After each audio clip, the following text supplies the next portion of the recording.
અરવલ્લીના મોડાસામાં સંબંધોની હત્યા, પુરુષોત્તમનગરમાં સગા ભાઈ પર ભાઈની હત્યાનો આરોપ. હત્યાના આરોપમાં યોગેશ રાઠોડ નામના શખ્સની ધરપકડ. મિલકત વિવાદમાં ભાઈએ ભાઈની હત્યા કર્યાનો આરોપ. દ્રશ્યમાં દેખાતો આરોપી કે જેણે પોતાના સગા ભાઈની હત્યા કરી નાખી છે.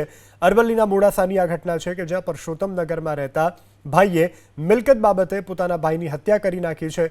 મિલકત વિવાદમાં ભાઈએ ભાઈની હત્યા કર્યાની ઘટનાથી સમગ્ર વિસ્તારમાં અત્યારે હાલ અરેરાટી વ્યાપી જવા પામી છે.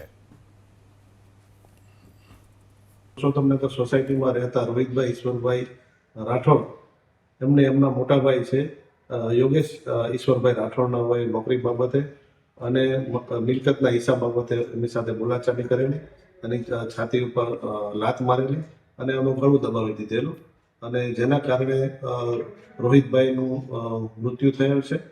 જે અનુસંધાને મોડાસા ટાઉન પોલીસ સ્ટેશનની અંદર ગુનો દાખલ કરવામાં આવેલ છે.